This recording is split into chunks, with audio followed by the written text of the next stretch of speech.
Hi అండి, ఎలా ఉన్నారు? అందరికీ నమస్కారం. మీరు ఇస్తున్నారు siren TV YouTube channel. Telangana Rythu Bandhu పథకానికి సంబంధించి ఈరోజు లేటెస్ట్ అప్డేట్ అయితే రావడం జరిగింది. రైతు బంధు పథకానికి సంబంధించి రైతుల నుంచి అభిప్రాయాలు అయితే సేకరించనున్నారు. రైతు భరోసా ఎట్లుండాలి? ఈరోజు రైతుల అభిప్రాయ సేకరణ.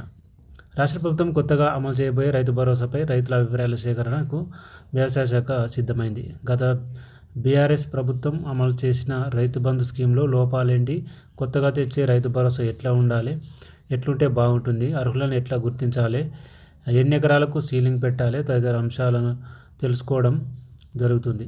ఆ శాఖ మంత్రి తుమ్మల నాగేశ్వరరావు ఆదేశాల మేరకు మంగళవారం రైతు వేదికల్లో అగ్రికల్చర్ డిపార్ట్మెంట్ ఆధ్వర్యంలో రైతు నేస్తం పేరుతో వీడియో కాన్ఫరెన్స్ నిర్వహిస్తున్నారు. ప్రతి నియోజకవర్గంలోని రైతు వేదికలో అన్ని క్లస్టర్లకు సంబంధించిన రైతులు పాల్గొనేలా చూస్తున్నారు.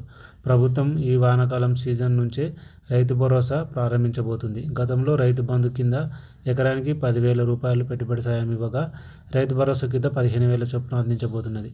ఇందుకు సంబంధించిన విధి విధానాల రూపకల్పన కోసం ఇటీవల కేబినెట్ సబ్ కమిటీ వేసింది. రైతు నేస్తం ద్వారా రైతులు వెల్లడించిన అభిప్రాయాలు, సూచనలు కేబినెట్ సబ్ కమిటీ పరిశీలిస్తుందని తుమ్మల నాగేశ్వరరావు వెల్లడించారు. సో రైతు బంధుకు సంబంధించి రైతుల నుంచి అభిప్రాయాలు సేకరించిన తర్వాత ఈ రైతు భరోసా అనేది అమలు చేస్తామని అయితే చెప్పడం జరిగింది.